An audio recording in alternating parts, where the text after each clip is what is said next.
Ada alasan kenapa kata genosida itu diukir dalam sejarah setelah Auschwitz. Bukan untuk dipakai sembarangan, tapi untuk ditakuti. Ini tuh bukan soal politik, bukan tentang siapa yang benar atau siapa yang salah. Ini soal sejarah dan makna sejati dari sebuah kata yang seharusnya membuat manusia itu berhenti berbicara. Dulu, genosida itu berarti pemusnahan yang disengaja terhadap sebuah bangsa. Darahnya, imannya, bahasanya, dan masa depannya. Sekarang, kata itu tuh dilempar seperti jargon di media sosial setiap kali ada tragedi viral. Padahal genosida itu bukan sekedar kematian massal, ia adalah niat, terencana, terukur, dan dibuktikan. Sebuah upaya sistematis untuk menghapus keberadaan manusia karena siapa mereka, bukan karena apa yang mereka lakukan. Kita pernah melihatnya, bangsa-bangsa pribumi di Amerika tuh musnah oleh kolonialisasi, bahasa, ritual, dan tanah mereka tuh lenyap oleh penyakit yang disebar dengan sengaja. Herero dan Nama diburu oleh tentara Jerman, digiring ke padang pasir untuk mati kehausan. Armenia digiring ke gurun, imam dibunuh, gereja dibakar, 1,5 juta lenyap dari peta iman. Holodomor, Stalin membuat Ukraina kelaparan, bukan karena kegagal panen, tapi karena ia ingin bangsa itu berhenti ada. Holocaust, 6 juta orang Yahudi dimusnahkan, di sinagoga dibakar, keluarga dikubur tanpa nama. Kamboja, biksu dibunuh, kuil dihancurkan, agama Buddha sendiri dihapus dari tanahnya. Kurdi, Bosnia, Rwanda, Darfur, Rohingya, Uighur, Yazidi. Daftarnya tuh terus bertambah. Setiap genosida tuh punya pola yang sama.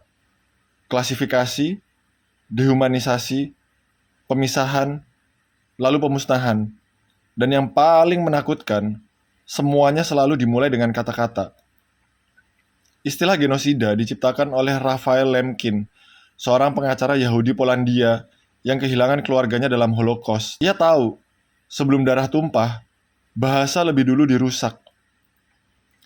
Pada tahun 1948, PBB menetapkan definisi genosida, yaitu tindakan dengan niat untuk menghancurkan secara keseluruhan atau sebagian suatu kelompok nasional, etnis, ras, atau agama. Kuncinya itu niat. Tanpa niat, tragedi tetaplah tragedi, bukan genosida. Itu sebabnya, Mahkamah Pidana Internasional atau ICC dan Mahkamah Internasional atau ICJ yang berhak menyatakannya, bukan media, bukan publik, bukan opini. Disinilah dunia mulai kehilangan makna. Setiap kali kata genosida dipakai sembarangan, kita menodai sejarah Armenia, kita meremehkan luka bangsa Yahudi. Kita mengaburkan peringatan yang seharusnya membuat kita tuh berjaga. Palestina, penderitaan mereka tuh nyata. Nggak ada yang waras yang bisa menonton Gaza tanpa rasa pilu. Tapi pengadilan dunia belum menyebut itu genosida. Masih menyelidiki, menimbang, bukti niat dan kebijakan resmi negara. Populasi Palestina justru bertumbuh.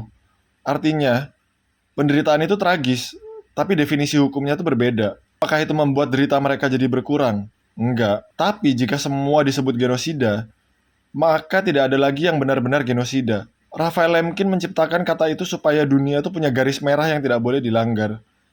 Bukan untuk dipakai sebagai senjata politik, tapi untuk mengingatkan kita bahwa bahasa adalah benteng terakhir sebelum kemanusiaan lenyap. Karena genosida tidak dimulai dengan peluru, ia dimulai dengan kata yang kehilangan arti. Ketika kita menyebut semuanya genosida, maka tidak ada lagi yang benar-benar genosida.